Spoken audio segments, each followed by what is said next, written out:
Yes, you get us for at least one more week for a game day preview as the Salukis take on the Nicholls State Colonels, as it's the first home playoff game ever here behind us here at Saluki Stadium. Alongside Mike Trude, I am Luke Martin. Mike, I know there were a lot of nerves within the program of, are you going to get in? Is there going to be a chance to be to play? Not only does SIU get in, they get a home game to boot. Yeah, it's phenomenal. And those 17 hours in between when you beat Indiana State and the selection show was aired, all the emotions went through every single player, each one of us, the coaching staff, because you have absolutely no control over what happens. You just hope that the body of work during the year was good enough to give you another game. And then a lot of people thought that if we did get in, we would be able to host a game. These are two programs that are used to being in the postseason. Nicholls, their fourth appearance in the last 7. Southern, their third in the last 4. These are two programs that are now back in a spot that they're used to being in. They are. And Nicholls has had a kind of crazy year. Lost the first 3 games of the year. 2 of them were FBS games. Then started conference season, won 3 in a row. Played Southeast Missouri, non-conference, lost that. Finished the conference with 3 wins in a row. So they're coming in on a high note. They haven't had tremendous success in the playoffs, but the fact that you can maintain getting in 3 out of 4, 3 out of 5 years, that says something for your program. I think it also says something about your program when your 2 running backs are both all-league. They have been outstanding in running the football this year, led by Jalen Spears. He has a 100-yard receiving game and then another 100-yard rushing game. And don't look just past him. Colin Guggenheim is also a heck of a tailback. 2 first-team all-running backs. And the 2 of them combined for over 1,500 yards on the ground, which is amazing. And they use Guggenheim in the Wildcat as well, a lot in the Wildcat. So they're dangerous. Spears is the one who can really go. Guggenheim is more like a tailback in a fullback's body. He's a big body. He'll get that short yardage for you. Southern's going to have a job to do on that defensive line. Remember Javon Williams? That's kind of what Coach Hill looks at Guggenheim as a very good comparison.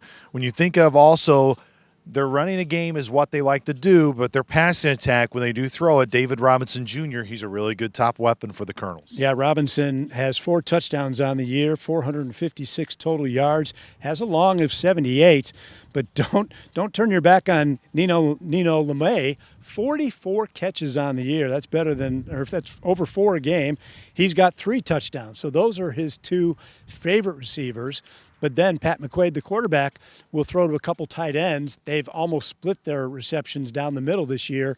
So he'll throw the ball a lot in this game. Let's switch to their defensive side. 10 starters returned from their defense a year ago. Up front, it really starts with Perry Gainey. He's a 3-time all-league guy in the Southland Conference. Yeah, he doesn't lead them in tackles, but he is so effective on that line, opening things for the guys behind him. Hayden Shaheen is the linebacker, who is just amazing with tackles. 50 tackles, 5 tackles for loss, 2 sacks.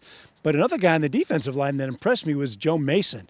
6'3", 235-pound tackle, leads the team in sacks with 5.5. So they can get after the quarterback from all positions. Which also why they've been able to get after the quarterback. They've been able to affect the quarterback in terms of turnovers this year. But 24 turnovers is what they have for us from the back end. Tyler Morton leads that way with 4 interceptions. This is a defense that has 5 players with multiple interceptions. Tyler Morton leading that way in the back end at the safety spot. Yeah, the defensive backs are all very good. They play a lot of man.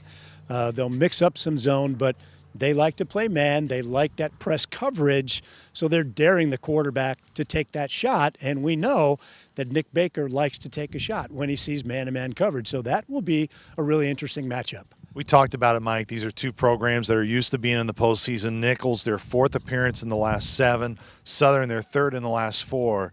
As we allude to, this is the first time ever being a host of a playoff game here at Saluki Stadium. Home field matters so much in the postseason. It sure would be nice to see the Saluki fans show out here tomorrow. And I don't think there was a bigger smile on anybody's face when the home game was announced than the smile on Nick Hill's face last Sunday when it was announced that Southern would host the game.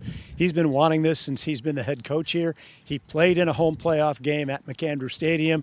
He wanted to bring that atmosphere and that feeling here to Saluki Stadium, and now the Salukis have their chance, and Nick has the ability to showcase the team to, hopefully, will be a pretty good darn regional audience. We hope to see you here at Saluki Stadium tomorrow. Kickoff is at 2 o'clock. If you can't join us here, you can obviously join us on Saluki Radio as Mike Trude, the coach Pat Poor, will join me for the call tomorrow. Until tomorrow, here from Saluki Stadium, go Dogs.